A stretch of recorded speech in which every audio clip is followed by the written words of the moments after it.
Hi, ఈరోజు class వచ్చేసి 7th class social Delhi సుల్తాన్లు. ఈ లెసన్లో మనము ఏం తెలుసుకుంటామంటే చరిత్ర అనగానేమి, చరిత్ర ఎందుకు చదవాలి, చారిత్రక ఆధారాలు ఏమిటి అనేవి తెలుసుకుంటాము. అలాగే ఢిల్లీ సుల్తాన్లలోని ముఖ్య పాలకులు ఎవరు, అలాగే ఆ కాలంలో వివిధ వంశాల గురించి తెలుసుకుంటాము. ఢిల్లీ సుల్తాన్ల కాలంలో సామాజిక, రాజకీయ మరియు ఆర్థిక జీవనము ఎలా కొనసాగింది అనేది తెలుసుకుంటాము. ఆనాటి కళలు, వాస్తుశిల్పం, నిర్మాణ శైలులు గురించి తెలుసుకుంటాము. క్రీస్తు శకం 13వ శతాబ్దం నుండి 16వ శతాబ్దం వరకు ఢిల్లీ సుల్తాన్లు భారతదేశానికి ఢిల్లీ నగరాన్ని రాజధానిగా చేసుకుని పరిపాలించారు. ఇక్కడ మనం చూసినట్లయితే ఢిల్లీ సుల్తాన్ల యొక్క పరిపాలనా కాలం ఏంటంటే క్రీస్తు శకం 13వ శతాబ్దం నుండి 16వ శతాబ్దం వరకు. వీరి యొక్క రాజధాని వచ్చేసి ఢిల్లీ నుండి భారతదేశాన్ని పరిపాలించడం జరిగింది. క్రీస్తు పూర్వం, క్రీస్తు శకం. నెక్స్ట్, చరిత్ర అనగానేమి, చరిత్ర ఎందుకు చదవాలి? గతాన్ని అధ్యయనం చేయడమే చరిత్ర. చరిత్ర అనగానే ఏంటంటే గతాన్ని అధ్యయనం చేయడం. గతానికి చెందిన వివిధ అంశాలను రుజువులుగా అనేక రూపాలలో ఆధారాలను చరిత్ర అందజేస్తుంది. చరిత్ర అంటే గతం గురించి ఎలా తెలుసుకుంటాం? గతాన్ని తెలుసుకోవడానికి మనకి కొన్ని ఆధారాలు అనేవి ఉన్నాయి. ఆధారాలు ఏంటంటే పురావస్తు ఆధారాలు, వాజ్మయ ఆధారాలు. వాజ్మయ ఆధారాలనే లిఖిత రూప ఆధారాలు అని కూడా అంటాము. వీటి గురించి నెక్స్ట్ తెలుసుకుంటాం. చరిత్ర వివిధ కాలాలలోని ప్రజలు, వారి సామాజిక జీవనం, నియమ నిబంధనలు, సంస్కృతి, సాంప్రదాయాలు వంటి అంశాలను కాలానుగుణంగా ప్రాచీన కాలం నుండి ఇటీవల కాలం వరకు తెలియజేస్తుంది. చరిత్ర అనేది ఏం తెలియజేస్తుందంటే వివిధ కాలాలలోని ప్రజల యొక్క వారి జీవన విధానం, వారు ఎలా జీవించారు అనే విషయాలు అనేవి తెలియజేస్తుంది. ఇక్కడ ఢిల్లీ సుల్తాన్లు ఉంది కదా, వారి గురించి ఎలా తెలియజేస్తుందంటే ఆ కాలంలోని ప్రజలు, వారి సామాజిక జీవనం ఎలా కొనసాగింది, వారి యొక్క నియమ నిబంధనలు ఏమిటి, సాంస్కృతిక సాంప్రదాయాలు ఏ విధంగా పాటించేవారు అనేవి ఈ లెసన్లో తెలుసుకుంటాం. వివిధ ప్రదేశాలలోని మానవ సమాజాలకు చెందిన అనేక విషయాలను చరిత్ర తెలియజేస్తుంది.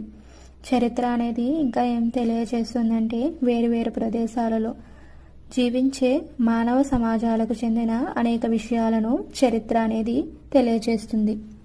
మెరుగైన పద్ధతిలో గతాన్ని తెలుసుకోవడానికి చరిత్రను అధ్యయనం చేస్తాం. అసలు చరిత్రను ఎందుకు అధ్యయనం చేస్తాం? గతాన్ని తెలుసుకోవడానికి.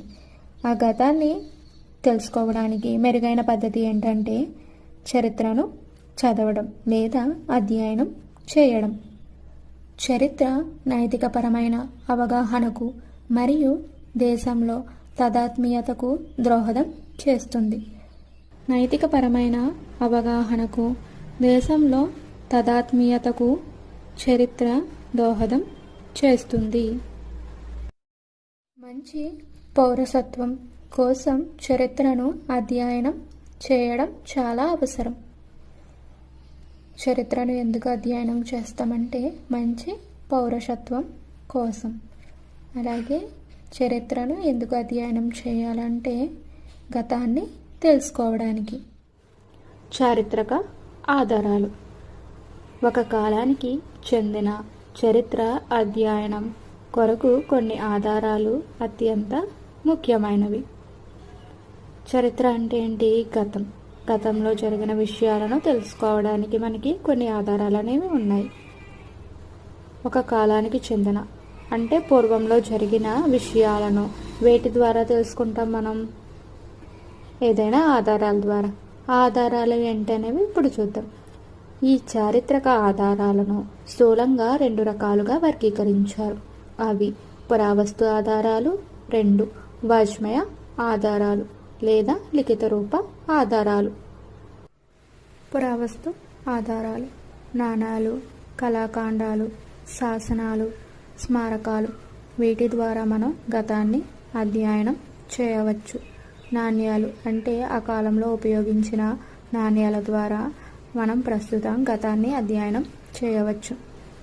కళాఖండాలు అంటే కుండలు, బొమ్మలు, పరికరాలు, ఆభరణాలు ఆ కాలంలో ఉపయోగించిన వీటి ద్వారా మనం గతాన్ని అధ్యయనం చేయవచ్చు.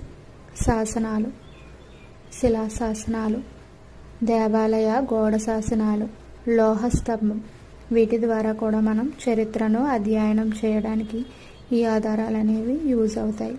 ఇంకా స్మారకాలు ప్రాంతాలు, కోటలు, దేవాలయాలు, స్తూపాలు, మఠాలు వీటి ద్వారా కూడా మనం గతాన్ని అధ్యయనం చేయవచ్చు.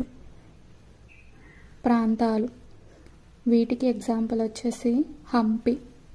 కోటలు దీనికి ఎగ్జాంపుల్ వచ్చేసి కొండపల్లి కోటలు. దేవాలయాలు ఎగ్జాంపుల్ వచ్చేసి తిరుపతి.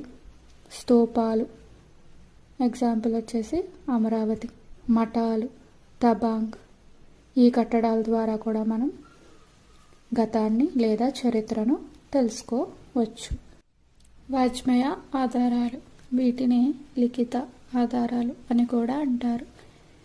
ఇతిహాసాలు, పద్యాలు, విదేశీ యాత్రికుల కథనాలు, భారతీయుల రచనలు, జానపద కళలు వీటి ద్వారా కూడా మనం గతాన్ని తెలుసుకోవచ్చు.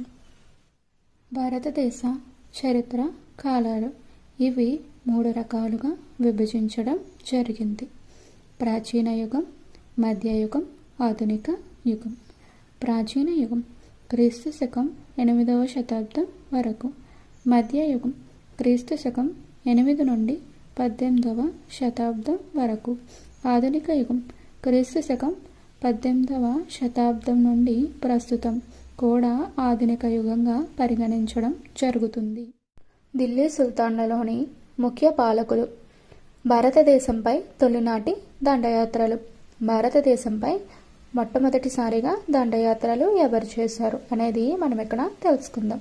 తోమర్ వంశానికి చెందిన రాజపుత్రులు దిల్లికా లేదా దిల్లికాపుర ప్రస్తుత ఢిల్లీను నిర్మించి రాజధానిగా చేసుకొని పరిపాలించారు.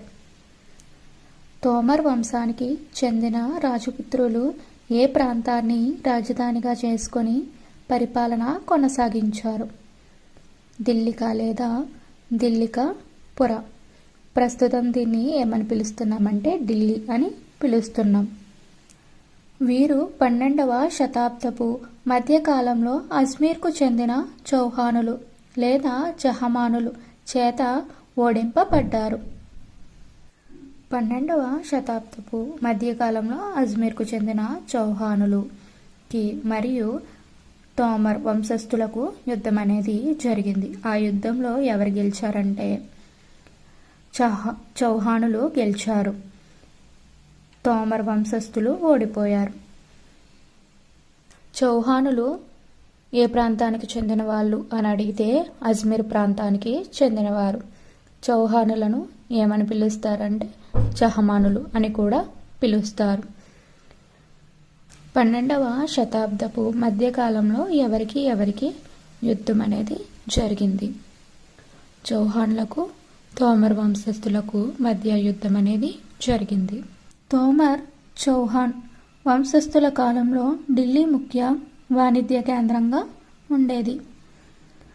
ఏ వంశస్థుల కాలంలో ఢిల్లీ ముఖ్య వాణిజ్య కేంద్రంగా ఉండేది అని అడిగితే తోమర్ మరియు చౌహాన్ వంశస్థుల మధ్యకాలంలో ఢిల్లీ ముఖ్య వాణిజ్య కేంద్రంగా ఉండేది. 11వ శతాబ్దపు తొలినాటి కాలంలో జరిగిన తురుష్కుల దండయాత్రను రాజపుత్ర రాజవంశాలు సమర్థంగా ఎదుర్కొన్నాయి. తురుష్కుల దండయాత్రలు ఎప్పుడు జరిగాయి అంటే 11వ శతాబ్దపు తొలినాటి కాలంలో జరిగాయి. వాటిని రాజపుత్ర రాజవంశాలు సమర్థంగా ఎదుర్కొన్నాయి. క్రీస్తు శకం 1192 సంవత్సరంలో మహ్మద్ ఘోరీ రెండవ తరాయిన్ యుద్ధంలో పృథ్వీరాజ్ చౌహాన్ను ఓడించి ఢిల్లీని స్వాధీనం చేసుకున్నాడు.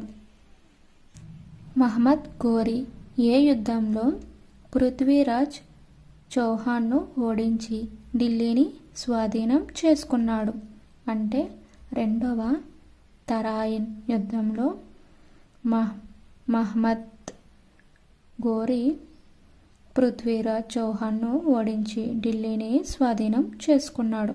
ఈ యుద్ధం ఏ సంవత్సరంలో జరిగిందంటే క్రీస్తు శకం 1192. దీనిలో గంగా యమున మైదాన ప్రాంతం క్రమంగా తురుస్కుల పాలన పరిధిలోకి వెళ్ళిపోయింది. తురుస్కుల పాలనలోకి వెళ్ళిపోయిన మైదాన ప్రాంతాలు ఏమిటి అని అడిగితే గంగా యమున మైదాన ప్రాంతాలు. మహ్మద్ ఘోరీ హత్యానంతరం అతని ప్రతినిధి అయిన కుతుబుద్దీన్ ఐబక్ మామ్లుక్ లేదా బానిసా వంశాన్ని క్రీస్తు శకం 1206లో ఢిల్లీ పాలకునిగా ఢిల్లీ సుల్తాన్ల సామ్రాజ్యాన్ని స్థాపించారు. మామ్లుక్ లేదా బానిసా వంశం యొక్క స్థాపకుడు ఎవరు? కుతుబుద్దీన్ ఐబక్. కుతుబుద్దీన్ ఐబక్ ఏ సామ్రాజ్యాన్ని స్థాపించాడు? ఢిల్లీ సుల్తాన్ల సామ్రాజ్యాన్ని స్థాపించాడు. ఎవరి హత్యానంతరం కుతుబుద్దీన్ ఐబక్ పరిపాలన చేశాడు అని అడిగితే మహ్మద్ ఘోరీ హత్యానంతరం కుతుబుద్దీన్ ఐబక్ ఢిల్లీ పాలకునిగా పరిపాలన అనేది చేశాడు. మామ్లుక్ వంశాన్ని ఏ సంవత్సరంలో స్థాపించాడు అని అడిగితే క్రీస్తు శకం 1206లో కుతుబుద్దీన్ ఐబక్ స్థాపించాడు. భారత ఉపఖండంలో ఎక్కువ భాగం ఢిల్లీ సుల్తాన్ల పాలన క్రింద కొనసాగింది.